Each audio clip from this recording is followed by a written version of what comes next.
Hello and welcome to July's Sickness and Germ update. Sorry, I mean Stocks and Shares ISA update. In this video we'll be taking a look back at how my portfolio performed over the month of June.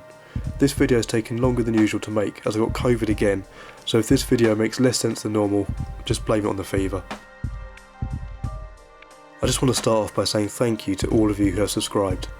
In last month's video I asked you guys if you wanted a good news section to help balance out the never-ending stream of bad news we seem to be having lately.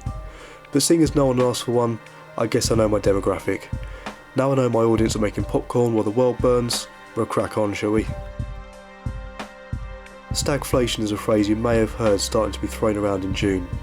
It can occur when inflation is rising but economic output slows. This can mean economies are going into a death spin as the factors all feed each other.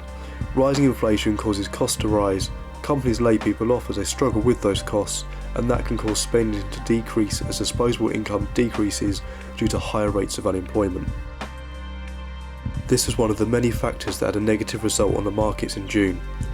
Inflation is going to be one of the big deciding factors for the markets this year, but we can't overlook what is arguably the main reason there is so much economic uncertainty. Russia's ongoing invasion of Ukraine saw our fears realised again as Russia began essentially holding countries to ransom by looting grain. Food supplies are already a massive issue, and it's something I may do a video on soon, as I believe collectively we can do our bit to cut our reliance on Russian oil and our reliance on food imports. I always go back to the old Boy Scout phrase of hope for the best, prepare for the worst. Of course, it's not just a case of wanting to cut money from Russia's war fund. The whole practice of foods being shipped around the world has never made much sense to me. Other things are heating up though as well, as a knock-on effect of the Russia-Ukraine war, with China and Taiwan tensions rising and some Baltic states looking to make their intentions very clear should the conflict escalate anymore. We still can't rule out a full-scale world war, but at the minute I think the big players are taking a step back to see where they can gain from the conflict. I think there's a very strong possibility China could try and take back Taiwan as a way to secure dominance in the semiconductor chip market, much as Russia has tried to annex a country rich in natural resources. It's estimated Russia has stolen over $4 billion worth of Ukrainian gas after annexing Crimea alone, and with the US depleting its military hardware by supplying Ukraine, China could see a window of opportunity to make its move on Taiwan. With all this going on, defence stocks are understandably seeing a rise. Personally, that's not something I particularly would like to capitalise on though.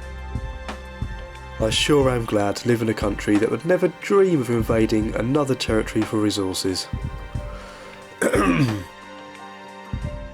So with that good news out of the way, let's start diving into my portfolio.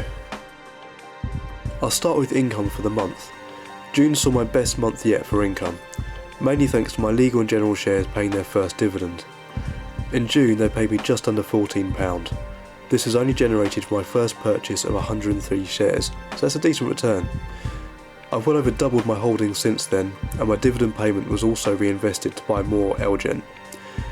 This was as the price had dropped to one of their recent lows, so it bought me 4 more LGen shares at just under £1.40 a pop.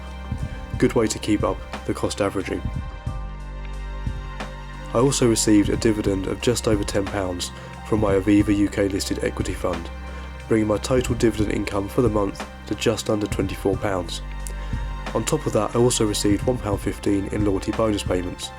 This leaves me tantalisingly close to the £10 auto reinvestment, but at least it looks like I'll hit that this coming month.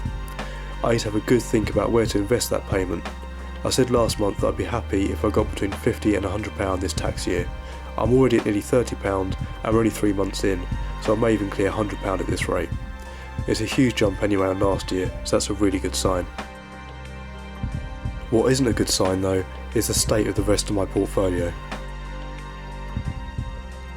As you can see, my portfolio has not fared well through June, and I'm currently massively down. Not in all areas though. The 2 main areas that are putting it down are my LGen shares, but as they're long-term holds, I'm not worried about that. They still look good to me. The other bad egg is the JP Morgan Emerging Markets Fund. This has been a problem for a while, and to be honest, it could get worse with the potential China conflict arising. I think if tensions rise, then this could see more impact on this fund, but time will tell. I won't set it off until it's back in the black. The S&P 500 saw a huge drop in June, as it was reported to have its worst performing first half of the year since 1970. That is a very bleak statistic. My other funds that have struggled are ones that have holdings in the S&P 500 companies, so that's no shock. Inflation is biting hard in America, and there really isn't much on the horizon to bring hope. I'll rattle through the remaining funds I've not looked at now briefly. Moving forward though, I'm going to continue to jump on some stocks that I think are good value. I'll hopefully be making a video on 2 penny stocks I'm watching very closely, but you may have to bear with me. See how the COVID goes. I just about made it through this video. I'm also still in the process of moving too, but once that's out of the way, things will hopefully settle down a bit. That's it for today though. Thank you for watching. Don't forget to leave a like and subscribe, all that good stuff, and I hope to see you next time.